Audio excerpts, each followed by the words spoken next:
Hey, good evening, everybody. This is Ryan with another HM1 in 2021. Honestly, I needed a break from all the PrevMed instructions, so I want to do something a little light because I've noticed with school it's been hard to make videos. So I'm going to try to do some quick light ones here and there. Honestly, this video is probably going to be less than 10 minutes, if not exactly the 10-minute mark. There's not a lot in this instruction. So this is a BUMED instruction 6300.10 Charlie, which is a medical and dental treatment facility customer relations program. Now, this is a program I am super familiar with because there was a 6-month period where I was actually the customer relations officer at a command.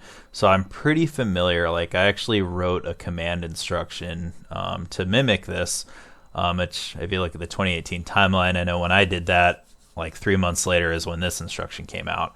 So it turned out making the command instruction was kind of a waste of time. However, I learned a lot about how that process works. So I guess it wasn't a waste. It was like paying for a college class.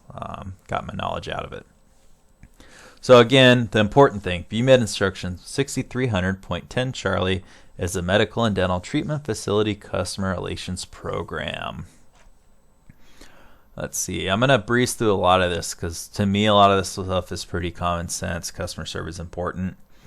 Scope and availability. It applies to all Echelon 3 activities, MTFs and DTFs.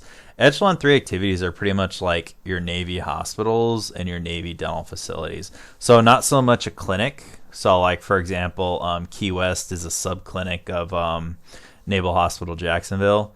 Naval Hospital Jacksonville would be the Echelon 3 command. Or Naval Hospital Okinawa, NMRTCs.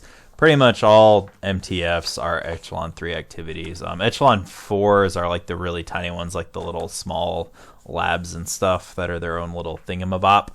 But generally, Echelon 3 activities are hospitals. Customer service is important. That's all that one talks about. So I already got my own highlighted instruction. It's Navy Med policy that customer satisfaction objectives must be metrics and objectives must be established by Chief of BUMED. So Chief of BUMED, this instruction goes pretty high up. I know customer service seems kind of obvious, be nice to people, but there's actually a lot of metrics that get involved in it, which I'll talk about later. There is a surprising amount of data analytics involved in customer service, which is part of why I like doing that job so much, because it was all about data, showing it to the CO, looking for trends, which it talks in here about how customer feedback from patient satisfaction surveys, comment cards must be incorporated, be incorporated in the process improvement efforts of MTFs or DTFs. So that makes sense. So we're getting customer feedback to make our job better. But all the other stuff is kind of obvious. Action. There needs to be a CRP, customer relations program. So it's not the customer service program. It's the customer relations program. Let's see. Patient Bill of Rights and Responsibilities is in this one too. If you haven't read your patient rights and responsibilities, you should just read it. I mean, if you work at a hospital, it should be posted pretty much all over the place. I know we had giant laminated ones. I would imagine it is not hard for you to find a copy of patient's rights and responsibilities aside from being in this instruction. So BUMED Deputy Chief of Readiness and Health, they're the ones that implement the objective goals and policies for MTFs. They're the ones that do the enterprise wide patient safety survey. And here are those metrics I was talking about. So MHS survey instruments, and all the following surveys are actually part of MHS. I like to think of MHS, the military health system, is kind of like Relias, which is what Swank is now. So it's kind of like the portal that all the training feeds into. So through your MHS, it's called a dashboard, and there's a lot of cool little doohickeys in it. So through the MHS dashboard is where you can access your JOES, which is a Joint Outpatient Express survey, your TRIS, which is a TRICARE inpatient satisfaction survey, and also the DoD dental patient satisfaction survey. The JOES and TRIS and whatnot is what goes up to the region. I know when I was in charge of the program, ICE comment, so I'm pretty sure your facility uses ICE. ICE is cool. It's a great internal document, but I don't think ICE ever leaves the command. I know I was never told about leaving when I ran the command. It was something that the CO looked at for like internal fixing. But the JOES and the TRIS is what like Big Navy really cares about. That's where they have like the stuff where it's the access to care. And I think I just started ranting about JOES and TRIS. But anywho, MHS is awesome. It's like a portal where all these other customer service stuff feeds into. All right, let's see. What must the regional commanders do? So again, your region is your echelon 2. So like NavMed East, NavMed West, and then the third one, I always forget the name of it. It's like the NavMed LogCom, something to that effect. But it's the one that's a little bit more than East or West. Let's see. So the region needs to look at these numbers and look at areas of improvement for the MTFs under them. So it makes sense. CO. This was a change, I believe, in the new instruction. Appointment letters for customer relations officers are supposed to be signed by the CO or OIC. So just make sure that one. Oh, actually, I think that was my last thing too. So the Crow is kind of like a special assistant to the CO in a way, because they're the ones that report the customer service to the bot and to the CO. So the Crow has an appointment letter by the CO or OIC. The CO also actively engages and promotes participation levels of all staff. I know that can depend on CO to CO. Like I know, for example, my current CO, like their customer service program, I know they personally look at a lot of ICE cards, and they're pretty active. I worked with some that weren't so active, but it really is their job to engage and promote participation and be active in just how the ICE stuff is going or how the customer service stuff is going. See, a lot of their other responsibilities are what you'd imagine a CO should do. The Crow, again, Crow stands for Customer Relations Officer, and that is the boss. They are the principal point of contact ensuring day-to-day execution of the Navy Medicine Customer Relations Program. And then it says they need to have a substitute that's available during all hours of operations. So the OD, COD, whoever the officer of the deck would be, is who's most likely the Crow after hours. It's actually a really cool job, because I know when I did that, like I worked a lot with the guy that prevented the hospital from getting sued. We would do a lot of like mitigation stuff. We would meet with people. We'd get reports from department heads. Being a Crow is a really cool job. Maybe I'll do that one day after I get out. Let's see. Customer service, they're not customer service. They're customer relations representative. So the Crow is the boss.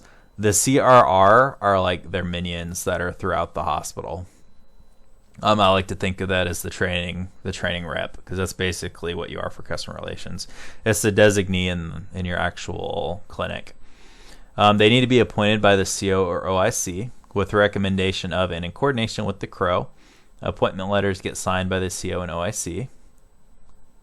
And they're the point of contact with unit leadership on day-to-day execution of the customer relations program.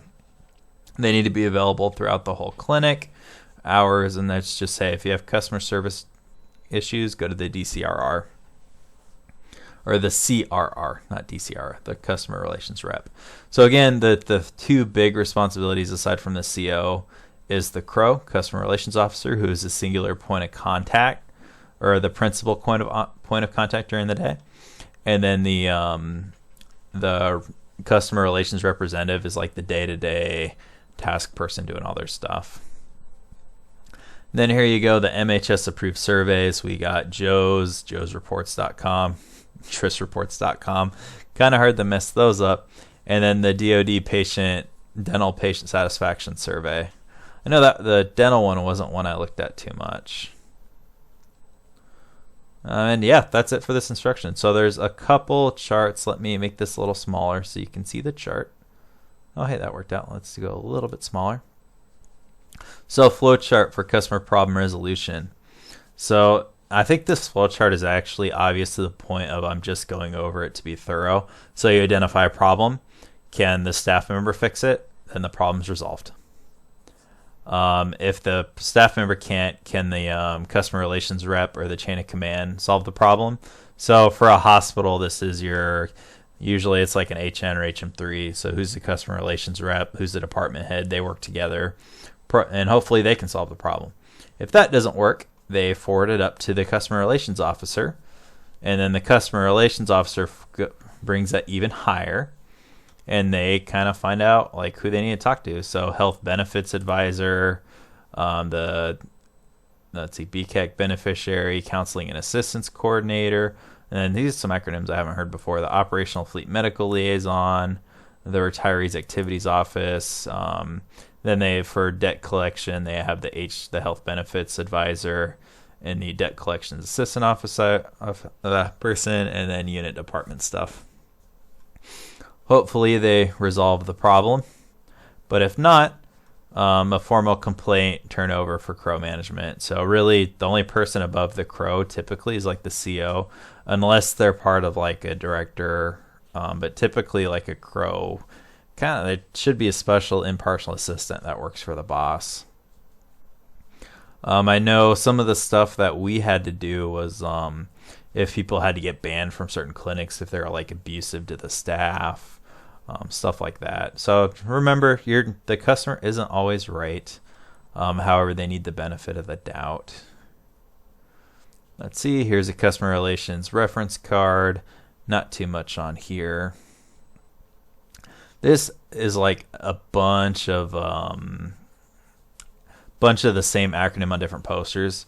I know on Blue Jacketeer, this greet everyone with a smile always shows up. So maybe I don't recall ever seeing this on an exam, but they also change. So according to this instruction, these are the customer service guiding principles, and it's Go Navy. Super motivating, right? Greet everyone with courtesy, respect, and a smile. Offer assistance at every opportunity. Nurture positive interactions with all customers.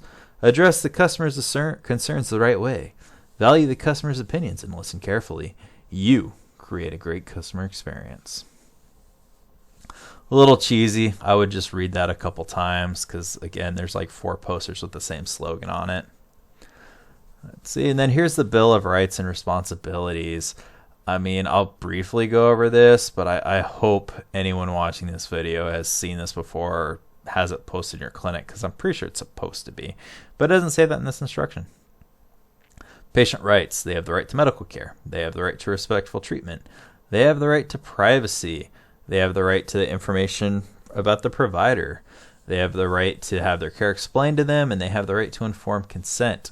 They also have the right to file grievances, to be informed if they're part of any research projects, to know if their environment's safe, to know about MTF rules and responsibility, to know about any transfer of continuing of care, to understand their charges of care, and they have the right to have their advance directive, so like if they DNR or something.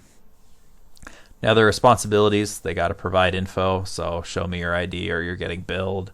They need to be respectful. And again, rights is what they get. Responsibilities is what they give to us. I don't care what someone's rank is when you're working at medical. It's not cool for them to yell at you even if you maybe deserve it. Don't put up with people yelling at you. You really don't have to deal with that. It's one of my pet peeves when people abuse my front desk staff. Respect and consideration, adherence to medical care, medical records, refusal of treatment. You can say no. So patients are responsible for their actions if they refuse treatment, meeting financial obligations, and following the rules. So it's kind of basic stuff. But again, quick instruction. I know I needed the little cool down. I'm trying to hit it hard, man. But that's it. All I got for tonight. I hope you guys have a great night. I'll probably do another video sometime this weekend because our restrictions out here got a little worse. So I can either be better or I can better myself, which is my plan. Have a good night.